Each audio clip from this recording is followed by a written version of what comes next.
Welcome back, Beaver Nation, to another edition of the Beaver Sports Show. Alongside me, as always, is Boone Kruger, and I'm Rick Stella. The men's basketball team got a rare split against the Washington schools this past weekend as they upset then number 19 Washington Huskies. And the women's basketball team got their first Pac-10 win of the season as they beat the Huskies as well. And the gymnastics team traveled to Arizona State and scored a season high in points. Last Thursday, the men's basketball team was staring a 4-game losing streak in the face as the number 19 Washington Huskies came to Gill trying to rebound from their own loss to Washington State the week before. In front of a little less than 6,000 people, the Oregon State men put on quite a show as they dominated Washington for most of the game. Sports Show reporter Emily Yetter has the highlight. Thanks, guys. I'm here inside of Gill Coliseum, where our Oregon State basketball team is taking on the 20th ranked Washington Huskies. Note, we have not beat them in the last 8 games we have played, so let's see if we can make a difference. The Beavers had lost 3 straight and 6 of 7 games going into what appeared to be a daunting start to the second half of conference play. But with the focus on rebounding and the desire to reclaim the rest of the Pac-10 season, Oregon State pulled off a 68-56 upset on Tuesday night against the Washington Huskies. It was the Beavers' first win over a ranked team since 2006. The game was tied for the most part, and it was back and forth for much of the game.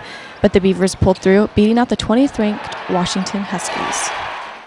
So I'm here right now with Cunningham, Nelson, and Burton. Did I get it right? Yeah. Okay, so tonight was probably one of the most exciting basketball games I've ever watched here at Oregon State.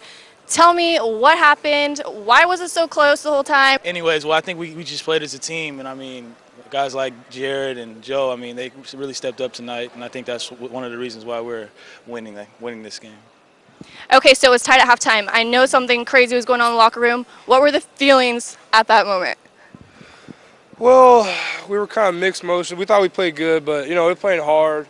And we just told our star player, Jared Cunningham, to take us under his wing and then lead all the victory. So that's what he did, player of the game.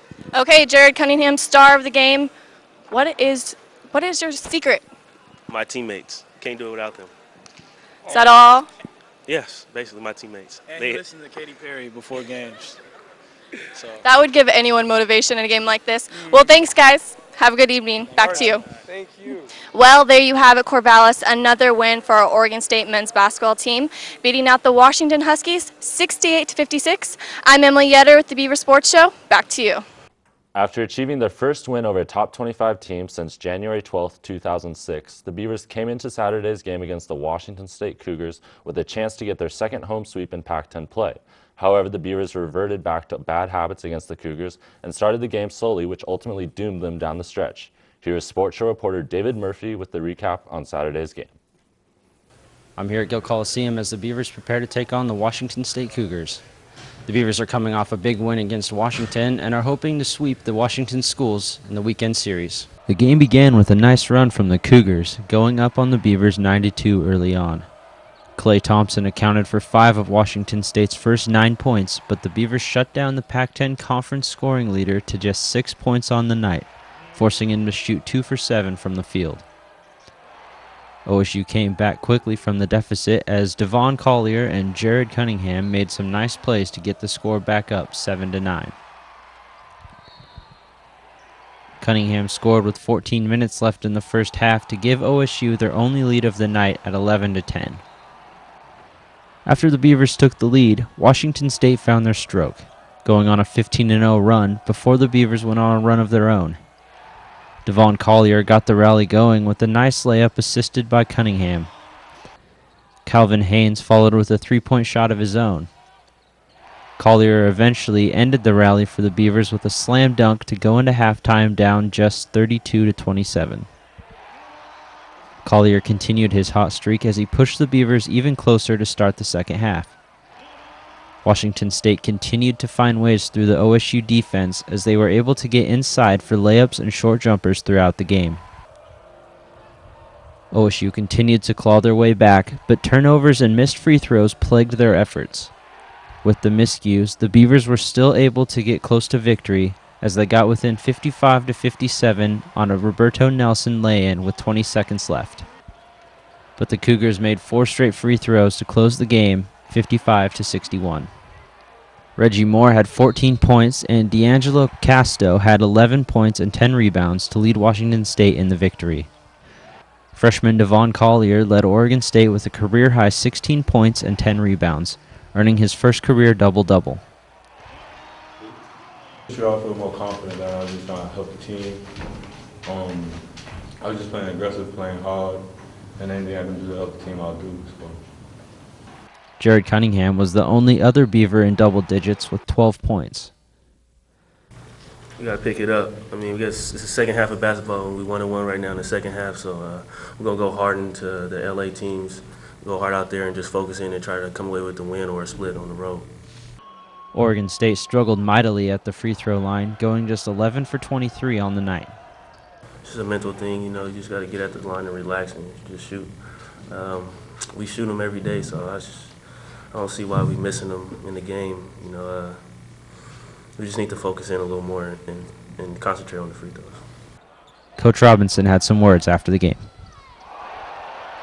Three-point shooting team, so if you just shoot your average, you win the game. If you make your foul shots, you probably win the game. So I think that, you can play this game and not make shots, but you can't win this game and not make shots. After a high-intensity game, the Beavers' ultimate downfall was their inability to make free throws and three-pointers, shooting 48% from the line and 11% from the arc. After the loss, the Beavers fall to 9-13 overall and 4-7 in the Pac-10. For the Beaver Sports Show, this is David Murphy. Thank you, David. Boone, it's great to see the Beavers get a split this weekend. I know a lot of people had thought that they'd win at least over Washington State and not Washington. What did you see out of the Beavers on Thursday night against Washington that, I guess, impressed you and kind of started to build momentum this week? They just did a great job of shooting from the floor, something that they hadn't done against Cal or Stanford. And when you shoot the ball well, you just put yourself in position to win the game. And, that sounds cliche, but that's something Oregon State hasn't been doing lately. Exactly. And what I saw, it seemed like they were never behind big, which has kind of plagued them a lot in their losses this year. We saw that against Washington State on Saturday. They just kind of hung with Washington the entire time, didn't come out flat, which is like the term we use all year, and they just kind of hung with them, which, is we say this before, if they play that way, they can beat anybody, which it seems kind of easy to say, but we saw them play that way against USC. We saw them play that way against the Arizona schools.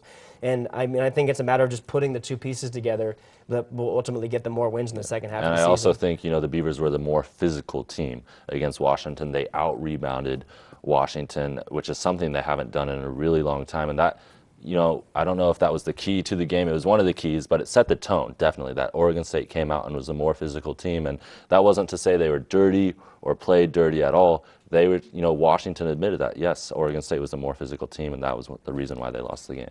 I think we're starting to see the onset of Devon Collier, especially. I know in the Washington State loss, he set a new career in points. He had a double-double, which I believe is probably his first double-double of his career, which is 16 and 11 rebounds.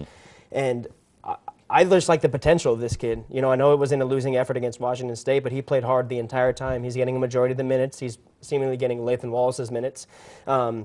As Lathan played only 3 minutes and then 5 minutes this weekend. Do you agree with the shift that Craig Robinson has done to not only change the starting five to be all of his own guys, but to give the younger guys more of the minutes? I don't know if he was taking Lathan's minutes just because they play different positions, but I definitely agree with the changing of the starting lineups. And it wasn't happening with those senior guys and those upperclassmen in the starting lineup. So why not go with your youth and go with the guys that are going to be here next year and the year after that? And Devon Collier, he's playing outstanding. He's been the most consistent Oregon State player, it seems like, in Pac-10 play. And shooting 7 for 9 from the field against Washington State is just amazing. And doing it as a